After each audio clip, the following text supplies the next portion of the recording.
I'm just going to come out and say it. You're cheating, aren't you? I finally said it. Mike's eyes widened in shock, but after a moment of thought, with his eyebrows furrowed, he grinned. So it finally came out, huh? Well, yeah, I've been pretty free. Without any sign of remorse, Mike continued. Oh, I have something to tell you too.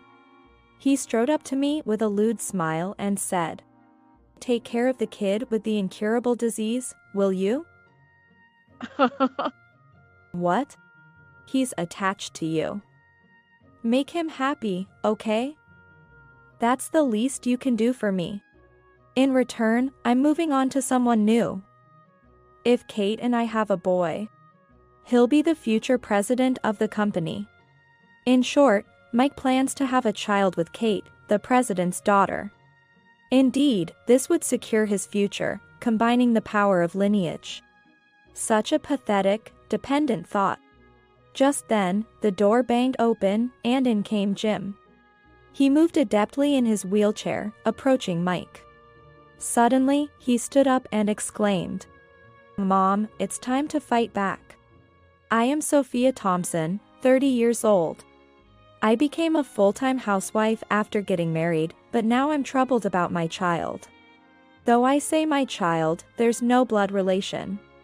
He is Mike's son from his previous marriage. He's a quiet kid. Mike brought the child the day after we registered our marriage. I knew Mike was divorced, but I had no idea he had a child, let alone one he was raising. I don't know what to say. I was bewildered, but Mike replied without any guilt. No, really, he's so calm. He's 3 years old and not troublesome at all. Looking at the 3-year-old child, he gazed back at me curiously. His innocent face stirred indescribable feelings within me. His name is Jim. Say hi to your new mom, Jim. Encouraged by Mike, Jim looked up and bowed slightly. Mom. Yeah, it's a surprise, but that's how it is. Take care of him. I am weak-willed, as embarrassing as it is to admit. If Jim hadn't been there, maybe I could have protested. But I couldn't say a word against Mike with Jim's big, curious eyes on me. So, I became a mother to a 3-year-old as soon as I got married. I had wanted children eventually, but never imagined I'd become a mother so suddenly. True to Mike's words, Jim was a very good kid. He ate whatever was given and never threw tantrums. A well-behaved child indeed. He really is well-behaved. Mike said, right? Well, I don't know much about it. What? Before marrying me, Mike's parents were raising Jim. I'm too busy with work to raise a kid, right? Is that so? But now that you're here, Sophia, and you're unemployed, it's all good. Childcare was left entirely to the in-laws, and Mike only saw Jim on weekends. This is why the in-laws were overly grateful. We're getting old, and though he's adorable, it's been tough. Having Jim around disrupts our plans. Plans? You know, kids get sick suddenly, and it's hard to deal with the noise and all. As my in-laws nodded like they had endured much, Jim watched expressionlessly. Despite his illness, he didn't seem like the type to cause trouble. But I was naive to think so. At first, he was probably cautious around me, the stranger in his life. That's why he was so well behaved. No, that's dangerous. Stop. Yay! Cheese. A 3-year-old is more active than I expected. He'd drag a step stool to rummage through the fridge, fiddle with the stove, and play in the bathwater, splashing everywhere. Today he drew on the wall with a permanent marker. I reported this to Mike when he returned from work, exhausted. He reacted as if it was none of his business, saying, "Oh, really? I never knew childcare would be this hard. Could you watch him this weekend? I need to catch up on some housework." I could barely manage the day's chores because I couldn't take my eyes off Jim. It's been half a year since I moved into this house after our marriage. And there are still unpacked boxes. If Mike could watch him, I could focus on those. But his response was shocking. What? Why should I? But, you're Jim's. What? You're giving up on childcare because Jim isn't related to you by blood? I was speechless. Me, giving up on childcare? No one said that. I only asked for help on weekends so I could get some housework done that I can't do otherwise. I'm just asking you to spend a little time with Jim. You know, that's just impossible. Mike sighed heavily and said, You've got to be kidding. You're unemployed, right? I'm the one working. How can you say such stupid things when you're being supported? But you could help a little, at least on your days off. That's the point. It's my day off. Looking after a kid is just another job. Why do you think I married you in the first place? What's that supposed to mean? You married me just to have someone to look after the child? Mike clearly realized he had slipped up. Though he apologized afterward, he only played with Jim for about an hour on Saturday morning. By the time I noticed, Mike had already gone out. Really? What a headache. As I exhaled with exhaustion, Jim gripped my little finger tightly. Mom, are you tired? Are you okay? Jim asked this with his chubby cheeks and a tilted head. Just a little. But I'm okay. Seeing you gives me energy. As I said this and hugged him tightly, Jim let out a "Yay!" and laughed heartily. Every day, it's tough doing household chores and looking after Jim. I'm tired. But I had come to love Jim like my own child. That's when it happened. One day, I noticed something off about Jim's gait, so I took him to the pediatrician. Hoping it was just my overconcern, we went for a checkup. But the doctor's words were shocking. If this continues, there's a possibility he won't be able to walk. Jim might have a serious illness. My mind went blank as the doctor explained. I wanted to consult Mike immediately, but he was at work and unreachable. Mike didn't return until late at night. What's with all these calls during work? It's a hassle getting so many messages when I'm busy. This is why being unemployed is. Mike sighed ostentatiously, clueless about the situation. Tears welled up in my eyes. Today at the hospital with Jim. I said this with a trembling voice, and Mike covered his mouth in shock. What? The prognosis varies from person to person, so nothing's certain yet. But the doctor said there's a possibility he won't be able to walk again. He's hospitalized for tests. Please, come with me for the next appointment. I asked, feeling unable to handle it alone. Mike's presence would be reassuring. Despite his busy work schedule, it was an emergency. He should be able to take some leave. But Mike just shook his head. I don't know anything about it. What? A serious illness? No way my kid is defective. Defective? How can you say such a thing? I was trembling with anger. Mike frowned at me. It must be the fault of his mother before you. Her bad genes. Damn it, pushing this on me.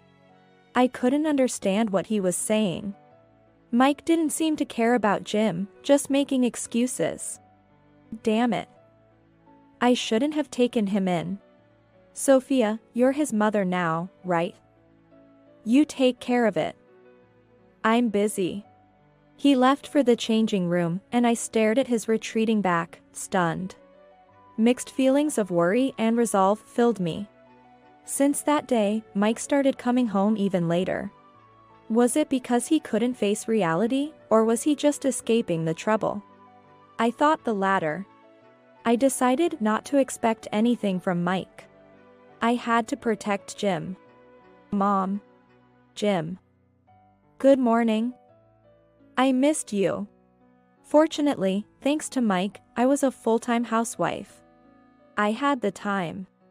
That was something to be grateful for. A week later, Jim was discharged from the hospital. Mike came to pick him up on discharge day, maintaining appearances.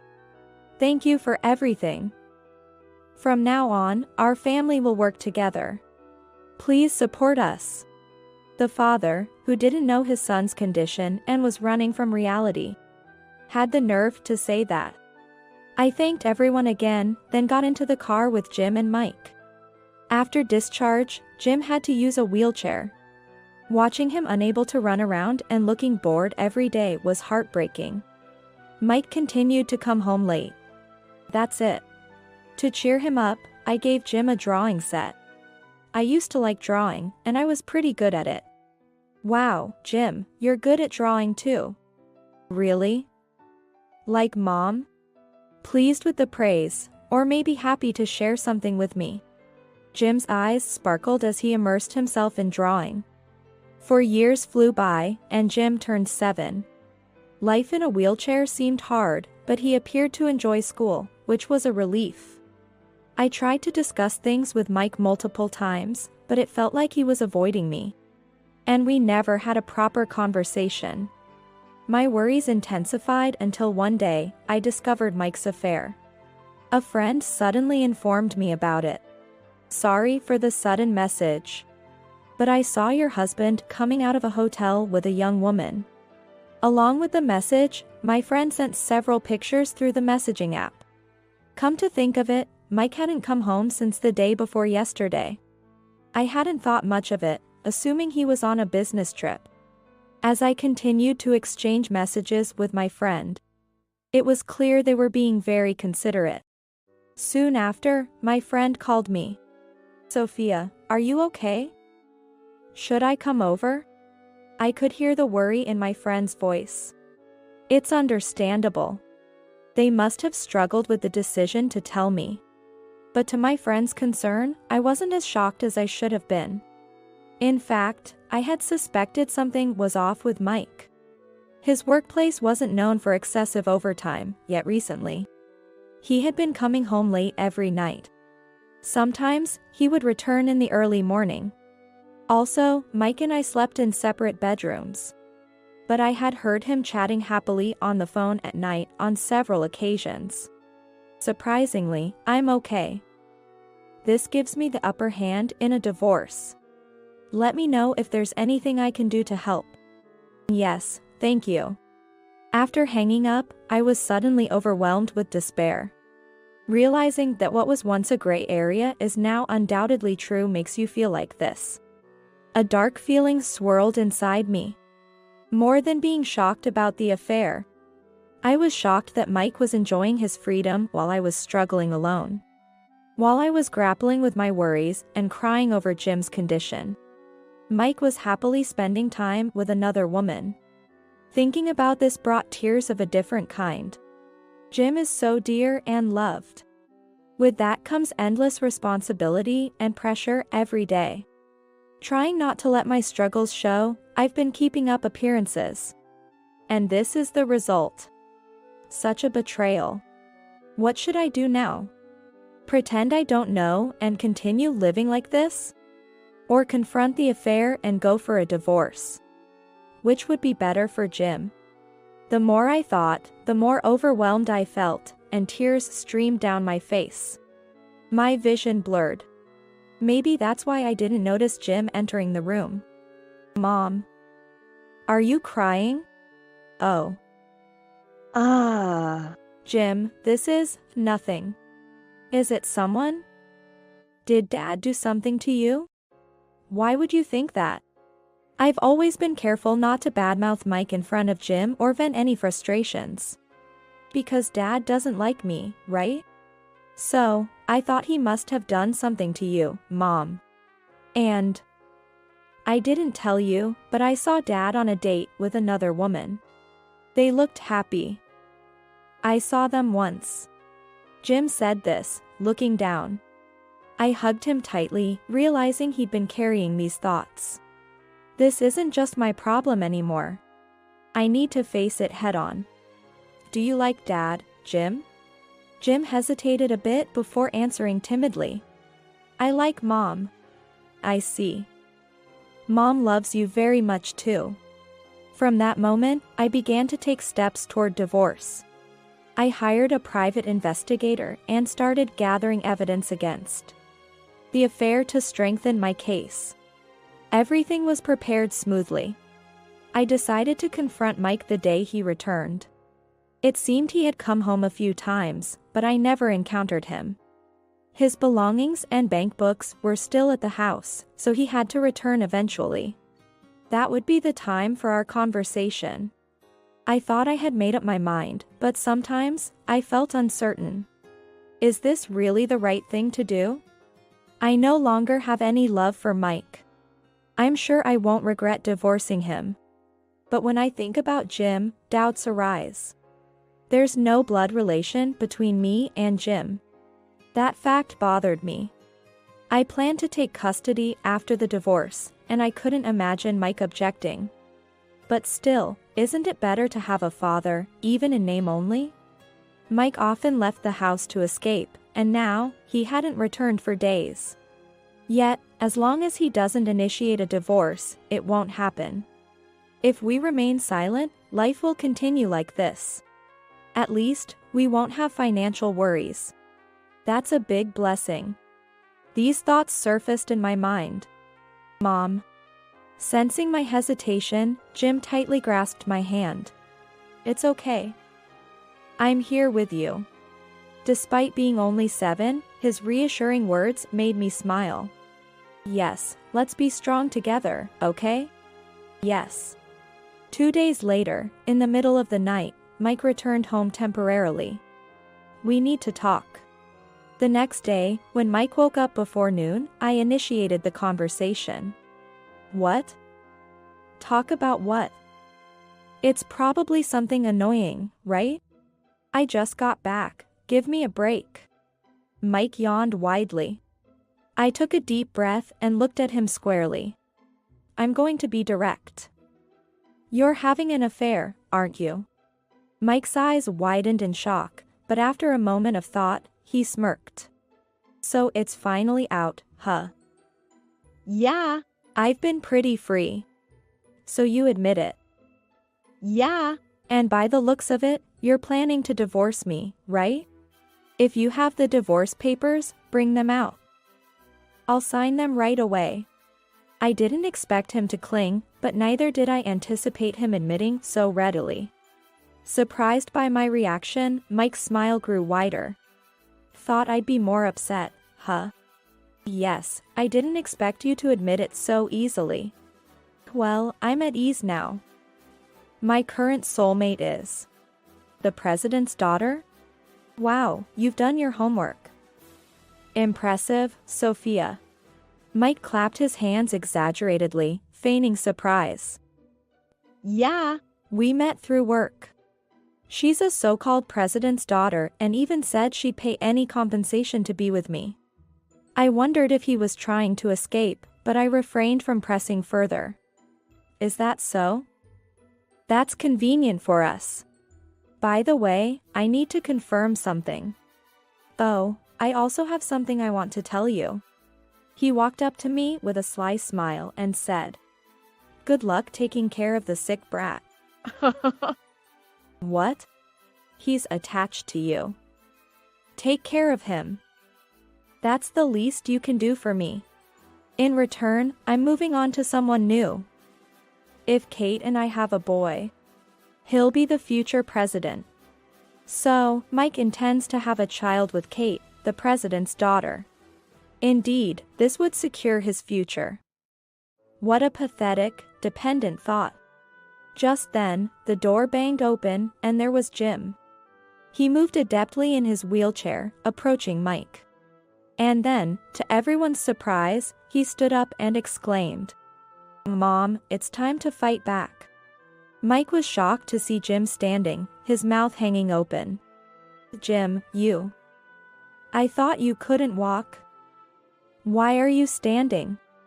I worked hard.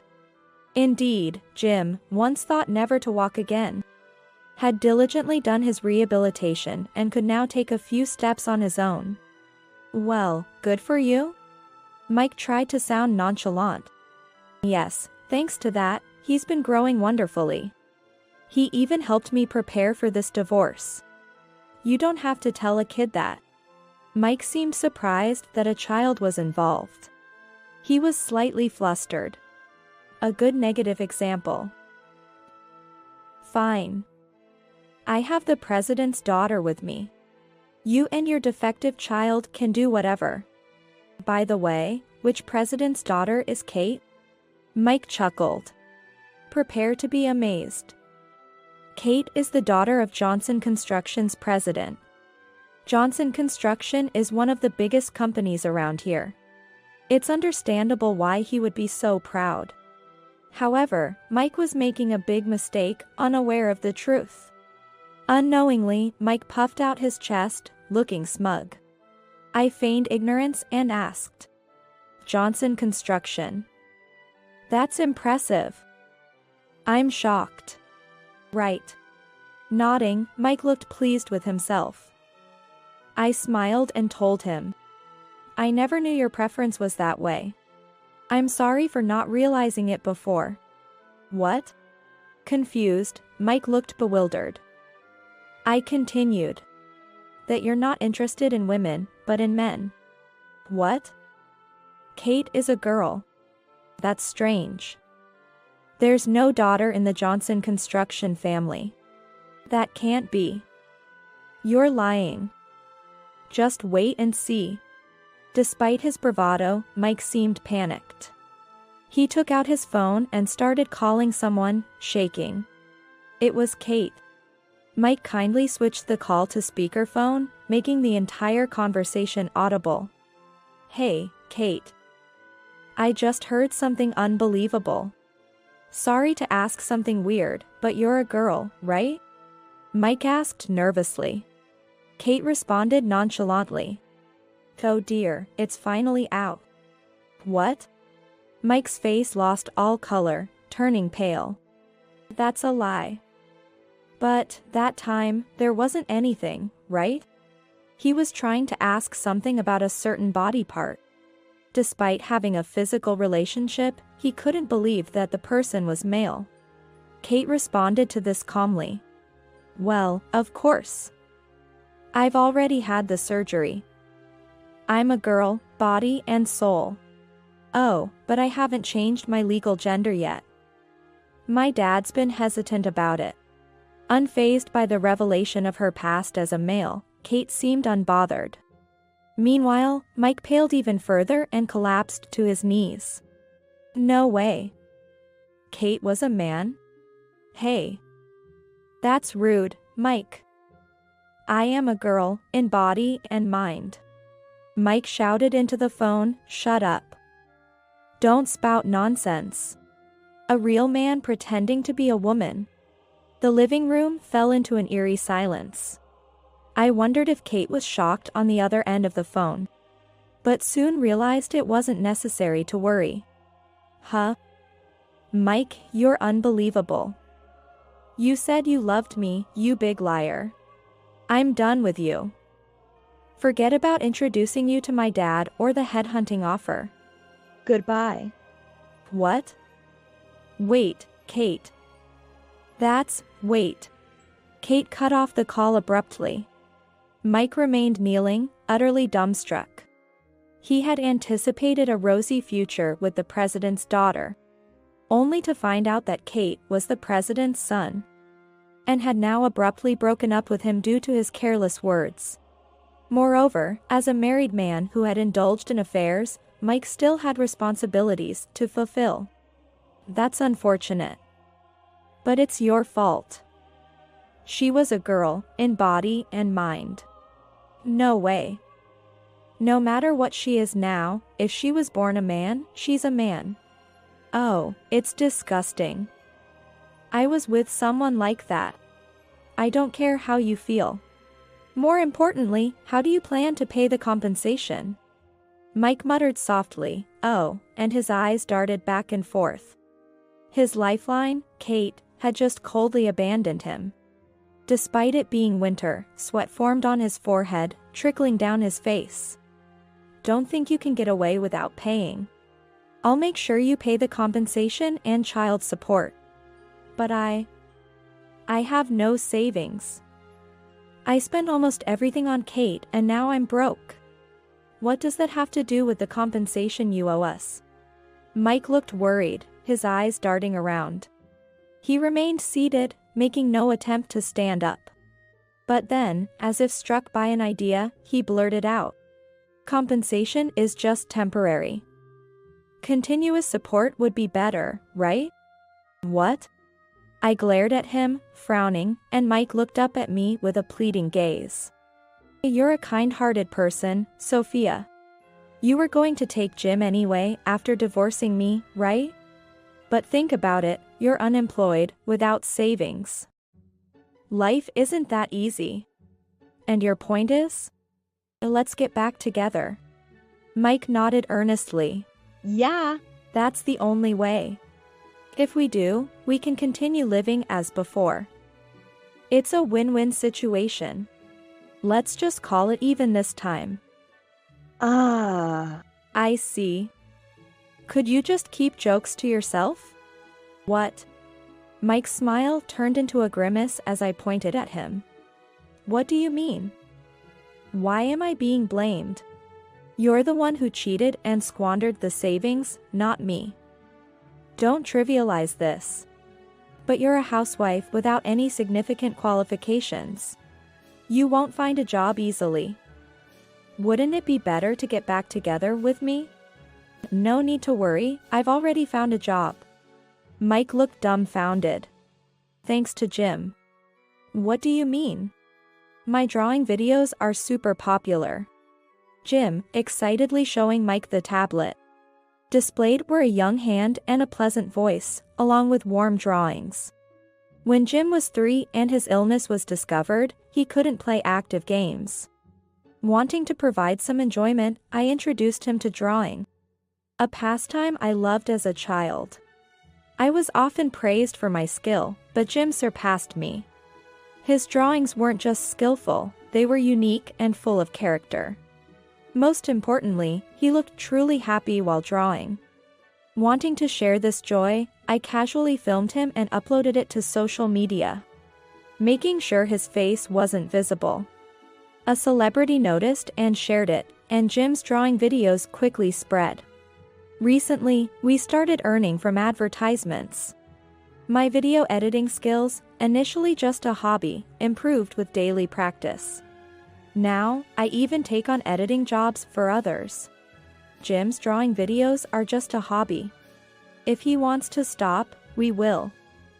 But I plan to study more and take on more editing work. I'll get more clients that way. So, you don't need to worry about us. Why didn't you tell me Jim was making so much money? If I had known, I would have. Knowing you, you'd get dazzled by money and make Jim do things he shouldn't. That's what I couldn't stand. That must have hit a nerve. Mike clenched his back teeth, glaring at me resentfully. Besides, when I talked to my parents about it, they supported me too. Even without your help, I have plenty of people I can rely on. But, Mike staggered to his feet and grabbed Jim's shoulder. Jim, you want to live with Dad, right? The real family is with Dad, right? Right? Jim stared into Mike's eyes for a moment, then slowly shook his head and gently removed Mike's hand from his shoulder. I'm fine with just Mom. She's always been there to help me. When I was scared and couldn't sleep, when I had bad times and good times, Mom was always there to listen. But Jim, you and Sophia are not related by blood. Your real family is me. And you ran away when I was in pain? And you call yourself a father? Mike recoiled under Jim's steady gaze. Jim. But, I care about you. You've been annoying since a while ago. Besides, I'm already in elementary school. I don't call you a dad anymore. I call Mom a mother, you know? You don't know even that, and you say you're my father? Jim, but You should have just stayed happy with Kate. Even if she was a man, it's rare to find someone who would like you. Rejected so outrightly, Mike had no ground to stand on. He finally seemed to accept defeat, his shoulders slumping, knowing he could turn on the charm to gain sympathy at any moment. Both Jim and I firmly refused and left the house. From now on, please communicate through the lawyer. I said this as my final word to Mike, who offered no reply. Knowing that Jim was earning money, Mike predictably refused to back down from the divorce. Jim is my precious son. We share blood. Why should we live apart? That's just wrong. Despite his previous lack of interest, he desperately tried to gain custody of Jim. Surprisingly, it was my in-laws who convinced him otherwise. Listen here, we heard from Jim. You hardly cared for him, left him with Sophia, and cheated elsewhere. After all that, how dare you claim any rights? Exactly. Raising a child is not as easy as you think. The responsibility, the constant vigilance, and it's every day. You dumped all that on Sophia, and now you're struggling in hindsight. That's disgraceful. I had been mistaken. I thought Jim was unwelcome by my in-laws. But they had been trying their best to raise him, despite the physical and mental toll. Jim also said, even if they divorce, I want to see Grandma and Grandpa again. After several attempts by my in-laws to persuade him, Mike finally agreed to the divorce. Of course, I demanded compensation. Though he appeared to have no savings. We discovered a secret account he had been squirreling money away in. Thankfully, we received the full amount of compensation from that account. As for child support, my in-laws said they would ensure Mike's responsibility. Later, after Kate reported him to the president of Johnson Construction, Mike became the target of scrutiny at work. He eventually resigned and is now making ends meet through part-time jobs. Jim and I are living happily. He still loves drawing, and his enjoyment is truly adorable. He continues his rehabilitation for his body. Although it's slow, there's steady improvement. We're being careful not to overdo it. As for my video editing work, I'd say it's within manageable limits. But actually, my dream has changed. I enrolled in a vocational school to become a physical therapist. The inspiration was simple. I admired the therapists who supported Jim's efforts. Someday, I hope to help children like Jim. Recently, people say Jim and I look alike. Even though we're not blood related, Jim shyly remarks, and I cherish him all the more. As a mother, I vow to support him until the day he's ready to leave the nest. It's a day I both anticipate and dread with mixed feelings. Don't come to your sister's wedding. Upon hearing my mother's words, I was terribly shocked. Why can't I, her sister, attend? No matter how much I asked for the reason, she wouldn't tell me.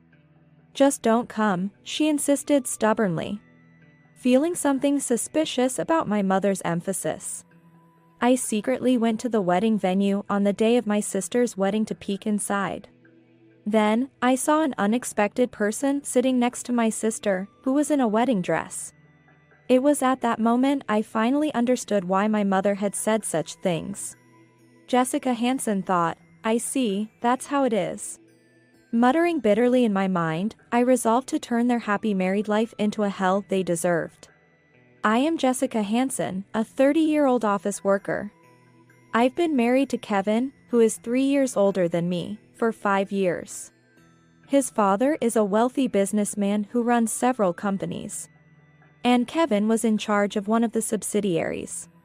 His work has been very busy, especially in the last 2 years. And he hardly comes home half the week. Despite this, the business hasn't been doing well, and our income has decreased. Especially since last year, it's almost like working for free. The only way to secure the salaries of the employees is to reduce my share as a manager. He said painfully, leaving me no choice but to agree. Fortunately, I was doing quite well in a large corporation, so I was able to support our livelihood. But still, I was worried about Kevin, who was overworked, and I felt lonely too. Still, it was a happier life compared to when I lived with my parents. My mother was a spendthrift and always short on money. And she only doted on my younger sister, Stacy, who is 7 years younger than me. Stacy, who was spoiled being the only one, always looked down on me. I was able to keep a good distance from those two after marrying Kevin. It made me feel much more at ease. Around our 5th wedding anniversary, I was surprised to hear about Stacy's sudden marriage. My fiancé is handsome and very capable. He's perfect for me. She said this proudly, telling me the date and venue of the wedding. But it wasn't to invite me as family. It seemed more like she just wanted to brag about how big the venue was.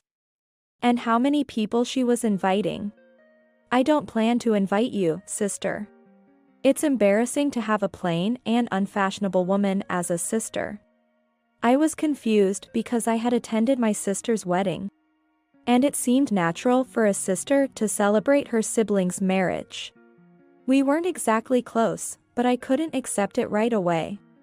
But if the main person, Stacy, didn't invite me, I couldn't attend. I seriously wondered if all I could do was send a congratulatory telegram. That's when I received a call from my mother. You must absolutely not come to the wedding. Understand? I was terribly shocked by her words, emphasizing the point. Considering my mother's vanity, I thought she wouldn't like it if the real sister was absent in front of other guests. And would force me to attend. I thought she would at least say, make sure you attend and give a generous gift. So I was more surprised than when Stacy told me not to come, and I couldn't easily back down. But won't everyone think it's strange if I'm not there? That's none of your concern. Why are you so adamant about not wanting me there? It didn't seem like it was just because Stacy didn't want me there. Or was my mother willing to indulge Stacy's whims to this extent? She didn't even talk about the gift money she usually insists on and just kept repeating, just don't come. That's why I thought, there must be something going on. So, on the day of the wedding, I secretly went to the reception venue. In the midst of the reception, while everyone was distracted, I quietly peeked inside. Then, next to my sister, sat an unimaginable person.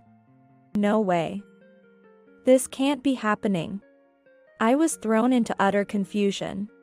Because there, in the seat where the groom should have been, was Kevin. He was supposed to be on a long business trip starting today.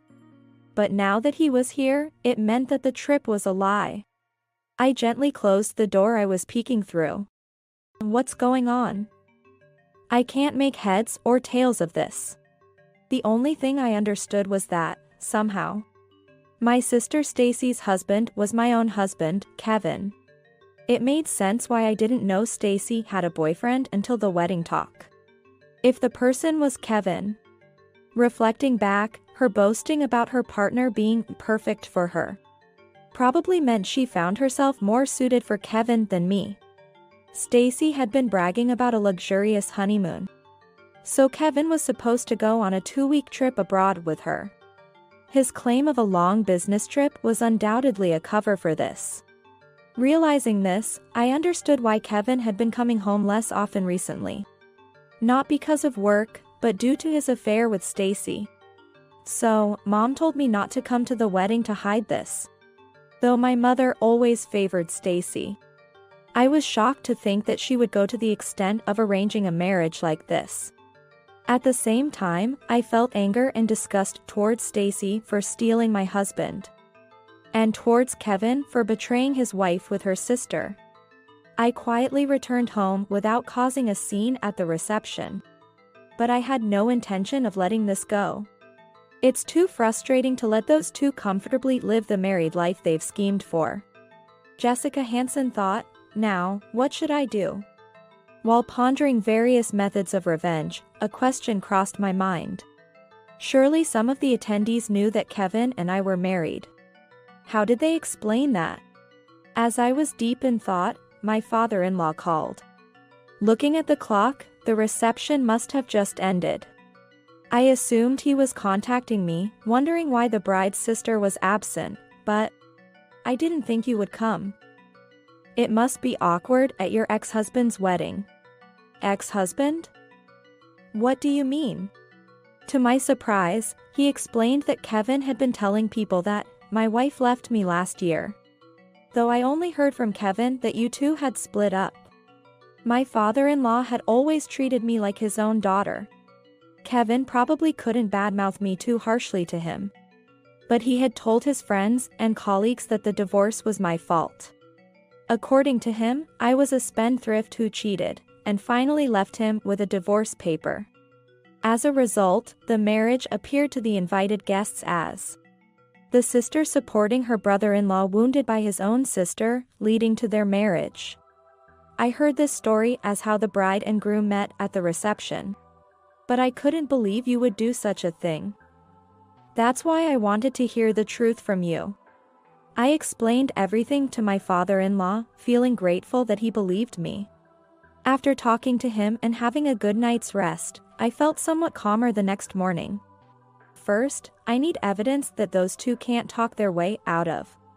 Fortunately, or rather unfortunately, Kevin is currently on his honeymoon. Pretending it's a business trip. I decided to gather as much evidence as possible before he returns. In the meantime, I checked my family register at the city office. To my astonishment, it turned out that I was never officially married in the first place. I then remembered the moment we were supposed to submit our marriage registration. Jessica is busy on weekdays, right? I have a flexible schedule, so I'll submit it. But they accept it on weekends or evenings, too. Let's go together. No, then my schedule might not match. Just leave it to me. I had trusted Kevin's words and handed him the completed marriage registration form. But it seems he never submitted it and just discarded it. Yet, Kevin didn't hesitate to dip into our supposed shared assets. Kevin had clearly been using our shared finances. In my investigations, I discovered that the $40,000 I had been saving for our retirement had been embezzled without my knowledge, making me believe we were married while behind my back. He was having an affair with my sister and even took money. This realization reignited my anger. Meanwhile, the evidence against those two steadily piled up. I reaffirmed my goal: I'll give them a hellish married life they deserve. On the day Kevin and Stacy returned from their trip, I went to the station with my father-in-law to greet them. I asked my father-in-law to stay hidden while I greeted them alone. Noticing me, Kevin's face showed a moment of shock before remembering Stacy beside him. And his expression turned to one of alarm. It's not what it looks like. I just happened to meet Stacy there. It was really a business trip. I see. Is that how you've been deceiving Jessica all this time? What? Dad, why are you here? Kevin was taken aback seeing my father-in-law suddenly emerge from behind a pillar. I glared at my sister, standing dumbfounded next to him. Stacy, come with us to the house. Oh, and I've called Mom over too. Seemingly frightened by my assertive tone, Stacy quietly complied. My mother, who I had called earlier, arrived at our house. And I began to speak calmly in front of everyone. First off, I know everything about you, Kevin and Stacy. Kevin, you started staying away from home 2 years ago, saying you were busy with work. But it was because you were dating Stacy, right? That is? And from last year. You stopped contributing to our household because you got engaged to Stacy, right? You didn't want to use our living expenses for the wedding costs? Also, you withdrew all the savings I had accumulated. So, that was found out too. Though he looked disgruntled, he admitted it easily, which was somewhat anticlimactic. Probably because, Having married Stacy, he had no intention of living with me any longer. He might have thought it was pointless to make excuses if it was all going to come out anyway. So what? Don't make a fuss, you income-bragging old lady. If that's what you think, why did you marry me? Oh, it was just a de facto marriage, actually. Because you earn a high salary. I thought if we acted like we were married, you'd handle the living expenses.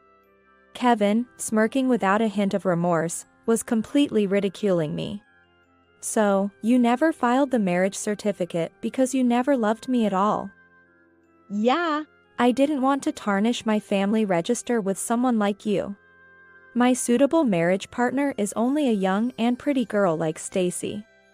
Following Kevin's gaze towards Stacy, I saw her smirking just like him. You must be so jealous, sister. Marrying Kevin makes me a company president's wife. Someone ugly like you would never find such a good catch again. Hey, don't say that. Compared to Stacy, most women don't stand a chance. Even at this point, these two showed no remorse for deceiving me or spreading lies about the divorce being my fault. And my mother, she just watched them with a smile. Not only I but also my father-in-law was trembling with anger, but they seemed oblivious. I decided to dampen their newlywed spirits. Kevin, Stacy, I will be claiming damages from you both. Including the savings Kevin embezzled, at least $60,000 from the two of you. Huh? We weren't actually married, remember? Can't claim compensation from a single guy. Sorry about that. Though, but you can claim damages for infidelity in a de facto marriage, you know? Huh. That was the first time Kevin showed any sign of being shaken. However, Stacy, who should also be liable for damages, still seemed unfazed. What? Kevin will be fine, right? He's the president, after all. You'll cover my share too, won't you? Hearing this, I couldn't help but burst into laughter. Hey, what's so funny? No, it's just... Do you think being a president automatically means being rich? Huh? What do you mean? A business owner doesn't get protection under the labor laws. So they're the first to feel the pinch when business isn't going well. Kevin stopped contributing to our household for Stacy. But the excuse of business difficulties he used was actually true. The subsidiary Kevin managed was the smallest. And its profits had been decreasing since he took over. My father-in-law had been watching the situation. And was feeling it was time to merge it with another subsidiary. So, in reality, as a rising star in a big corporation, I was the one earning more. And I had always been the main breadwinner, not Kevin. Also, Kevin, you're in debt, aren't you? How did you know that? Stacy was bragging about the lavish wedding and luxurious honeymoon. But the savings you withdrew from my account wouldn't cover all that, right? You had to borrow money. So, Kevin was in a tough spot. Not just with paying for Stacy, but even struggling to cover his own damages. As Kevin reluctantly nodded, both Stacy and my mother turned pale. No way. Is Kevin actually poor? I thought I'd live a life of luxury as a company president's wife. Exactly. You promised to take care of my debts too when you married Stacy. Did you lie? Apparently, my mother had agreed to Stacy's marriage for the money. No, it's not a lie. I'll inherit my father's fortune eventually. Then I can pay off the debts and damages. I was speechless in disbelief. Kevin was counting on his father's inheritance. Even though my father-in-law was still in his 50s and healthy. Unlike me, my father-in-law didn't just stand there in dismay. You. After all you've done to Jessica. You still don't take responsibility and instead rely on someone else's wealth. I won't let someone like you inherit anything. The three of them were stunned by my father-in-law's fury. Especially Kevin, who had been counting on his father's assets, looked even more distressed. Wait, Jessica. You're kind, you'll help me, right? The damages are just a joke, right? We're a couple. You were the one who didn't file the marriage certificate. Besides, your wife is Stacy. It would be sad to get confused, wouldn't it? But, after 5 years together, you can't just abandon me. Mother and Stacy also clung to me, saying, but we're family. Even as they cried and pleaded, I couldn't bring myself to forgive them. And my resolve was evident to the three, who eventually slumped in defeat. After that, the two who were supposed to have a happy life became overworked trying to pay off Kevin's debts and the damages to me. Far from a sweet married life, they were constantly fighting. My mother, too, had to work multiple jobs, day and night, even as she approached 60, to pay off her own debts. As for me, living alone, I was enjoying a comfortable life, using my earnings solely for myself. I occasionally kept in touch with my father-in-law, living my life at my own pace. I am Ashley, a 27-year-old office worker. I just got married 6 months ago. I met my husband Steve at a barbecue party hosted by a couple who were colleagues at work. At that party, a colleague had invited female friends from the office, and her boyfriend gathered his friends from his student days. Looking back, it seems that it was arranged as an opportunity to meet people. My family is quite strict, my father being the president of a company. We had a curfew until I was in high school. I had never been to a mixer and felt awkward in places where there were lots of people or men. On that day, I was mostly talking to my female colleagues when Steve first approached me. Ashley, the meat is ready over here. You haven't eaten much, have you? Don't be shy, here you go. He had such an easygoing manner that made it easy to talk to him, and we quickly hit it off. Thanks to his ability to enliven the atmosphere, I found myself naturally joining the group and the day flew by enjoyably. The next day after he asked for my contact information, I received a message saying, "Yesterday was fun. I'd like to meet you alone next time." When I bravely replied, "Me too." He called right away, saying, "Really? I'm so happy. When should we meet? Where do you want to go?" My heart fluttered with excitement. When he asked me to be his girlfriend after our first date, I was so happy that I immediately said yes. After several dates, one day he drove me home. When we reached my house, he seemed surprised. "I heard at the barbecue that you were from a well-to-do family. But this is an amazing place. Is your father the president of a company?" "Yes, kind of." "Do you know the Bradley Group?" "Bradley. Of course, I know it. Everyone does." "Wow, so you are the daughter of such a big company's president." "I'm not really a daughter of a president type. I wonder if I'm good enough to be with someone like you. If you have a fiancé, please tell me sooner." He was serious when he said that. "What are you talking about? I don't have anyone like that. And I want to marry someone I love. I have a brother and a younger brother, so I'm not going to take over the family business." "Really? Really?" Our relationship continued smoothly even after he knew about my family background. About a year later, he proposed, and after introducing him to my parents, we got married. He's been kind even after marriage. About a month ago, my mother Sophia called to say that my father John was not feeling well and was going for a checkup. At that time, we didn't know the test results yet. My father was saying, "Sorry to worry you. I'm just tired from being busy lately," with a smile. But that weekend, we were called to gather at my parents' house. My brother's family, me and my husband, and my unmarried younger brother. It had been since our wedding that we all gathered like this. A bad feeling crossed my mind, and sadly, it was correct.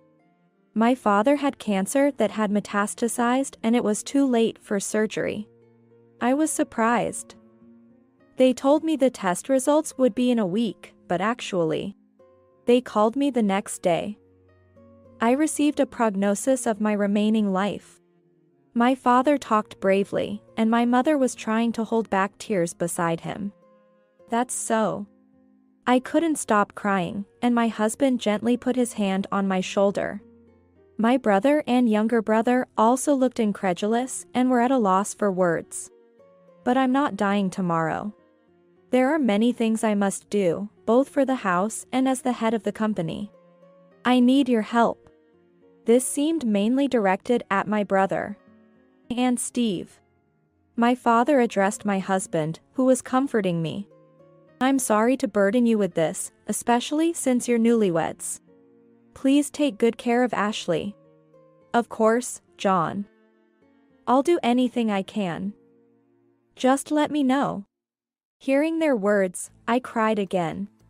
My father chose to receive palliative care at home instead of being hospitalized. Fortunately, the medication worked well, and for a while, he was able to move around more than being in bed, as my mother said. It's hard to believe he's seriously ill. My father, with the help of his secretary, executives, and lawyer, proceeded to handle what needed to be done. My mother was devoted, and my brothers supported my father both personally and professionally. My older brother, who is the heir, had built a house near our parents' house after getting married. And my unmarried younger brother still lived at home. I tried to visit my parents' house as often as possible after work, and always rushed there on weekends. My husband also came with me on weekends and on weekdays when I went to my parents' house. He would tell me not to bother cooking dinner. I was grateful for his support. One day, when I returned home after visiting my parents, my husband was already home, and I heard him talking in the living room. Maybe a phone call? I quietly entered the living room. So, probably soon. He won't last much longer. I thought I heard that and my heart pounded. What was that? What does it mean? Surprised to see me, my husband quickly hung up the phone. Oh, you're back? Welcome home. I'm home. Hey, who were you talking to?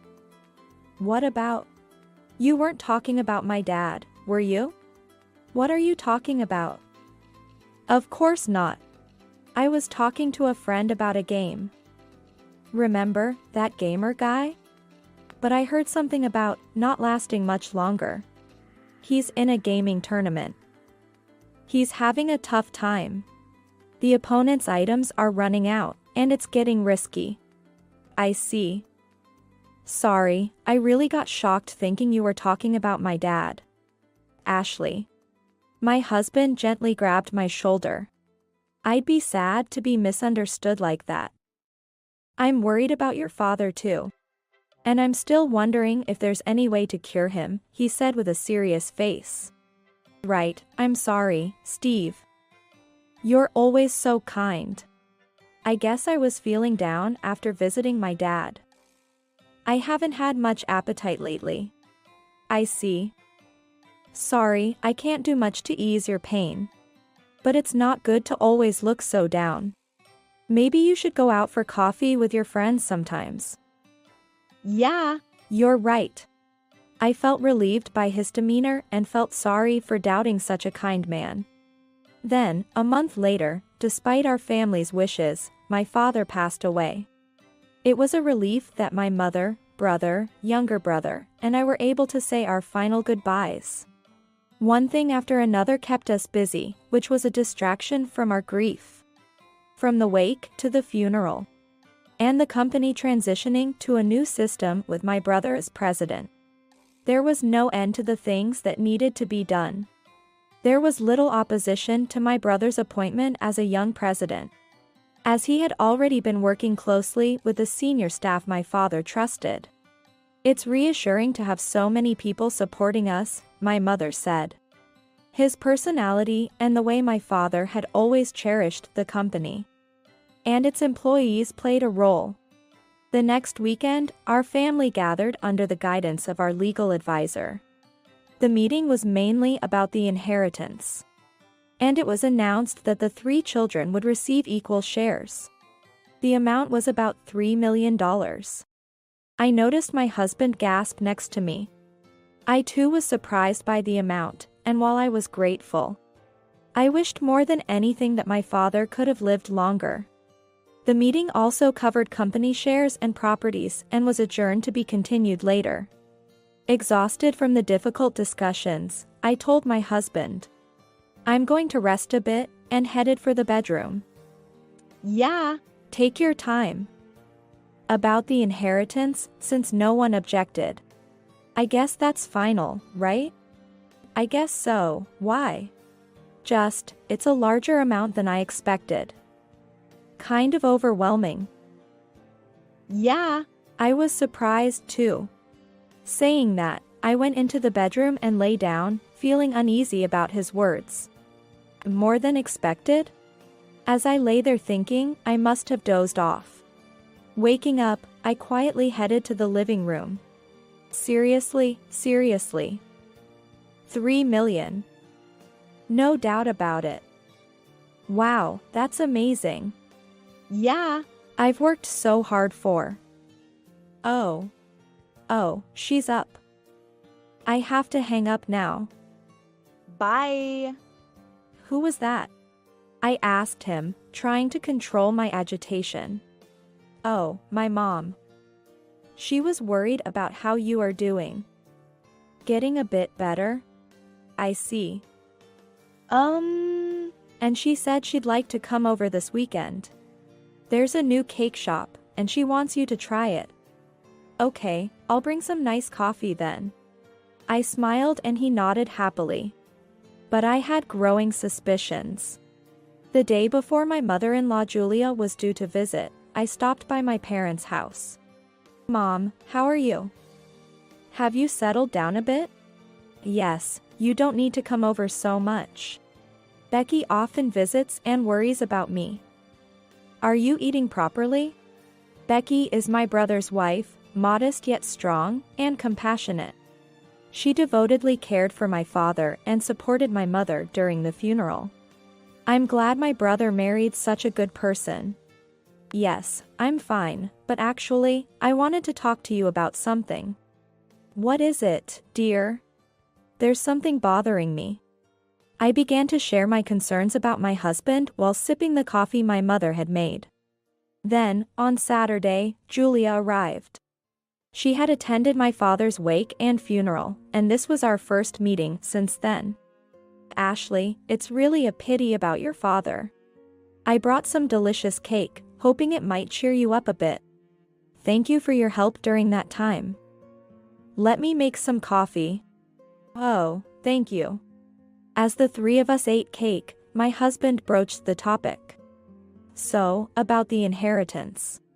Yes? Could you transfer the $3 million to my mother's account? What? I was stunned by the completely unexpected request. I don't understand what you mean. It's a lot of money, you must feel uneasy having it, right? You're part of our family now, so I think it's best to transfer it to my parents' account. What?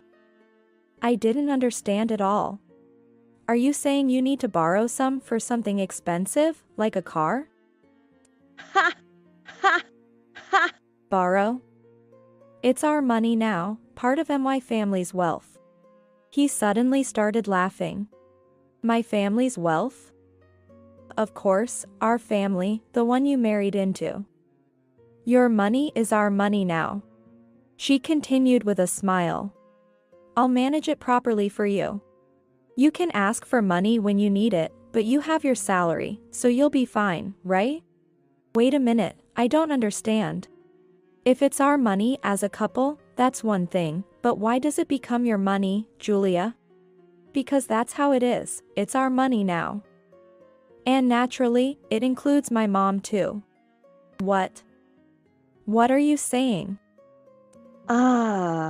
Don't worry, your family too. First, we'll build a big duplex and maybe buy a car. Easy, we have 3 million. Steve, you're so eager. But yes, we should get started on the duplex soon. So, that's the deal. Transfer it to my mom's account right away. Yeah. Please do, Ashley. A wife's money is our money. I was utterly shocked by this parent-child duo revealing their true nature. Far from a glimmer of hope, it was beyond imagination. Steve, did you marry me for my inheritance? What, I do love you, but it's you with your inheritance. I started dating you after hearing you were a wealthy lady. When I realized it was more than I expected from a big company, I decided to marry you right away. That's right. I welcomed the marriage too. Steve has always cherished you, hasn't he? Just for my inheritance? Don't look so scared. Once you marry into the husband's family, it's natural to hand over your inheritance. Well, it was lucky he got sick right after getting married. I was really surprised. I thought it would be a long time before I hit the jackpot, but he went to heaven so soon. How could you? You were hoping for my father to pass away? I couldn't stop trembling. It's not our fault he got cancer. There's nothing we could do if he's not going to make it. We just prayed for him to find peace soon. Yes, it's better for him to pass on quickly and leave the inheritance to his children than to suffer for a long time. Steve had always treated me well. That's why, when I heard those unbelievable words on the phone, I thought it was a misunderstanding. It was all an act. At that time, a seed of doubt had already been planted in me. I thought it was natural for someone marrying into a wealthy family to be a bit excited and expect some luxury. But this was beyond that. Unforgivable, these heartless people. Holding back my rising anger, I said, "First of all, the money hasn't even been deposited into my account yet. It will take about another week for the procedure. I can't transfer it yet." I thought it was already there. Hurry up, okay? Well, but it seems like you understand, Ashley. Smart girl. Once the money comes in, hand it over to me and leave the rest to me. Yeah. I'll give you the account details later. Transfer it immediately. Saying that, my husband, whom I no longer wanted to call my husband, tried to embrace me. I slipped away from Steve's hand and managed to keep my composure. Come again next week. When I said that, Julia left with a "got it" and a smile. And then the day came. I was going to let this greedy parent-child duo know the full extent of their ugliness. Julia invited herself to my house and sat down. She immediately spoke. Ashley, did the 3 million come in? Did you transfer it to my account? Let's celebrate with sushi or steak tonight. Oh, that sounds wonderful. With 3 million coming in, I'll treat you today, Steve. Both were in high spirits. Of course, they thought they were getting 3 million. Little did they know everything was about to be turned upside down. Then, let me report. I smiled calmly. The renunciation of inheritance has been completed. What? Perfectly in sync, their voices harmonized. Their faces were identical in shock. What did you say? Renunciation of inheritance. Yes, I renounced the inheritance. Stop joking. You wouldn't do such a foolish thing. Exactly. Who in the world would willingly give up 3 million? Well, normally, yes. People usually renounce inheritance in cases of more debt than assets. Right, it's unthinkable to not inherit when there's no debt. Julia screeched like a banshee. Scary indeed. Oh, you didn't know? It's not that unusual for self-employed inheritors to renounce inheritance.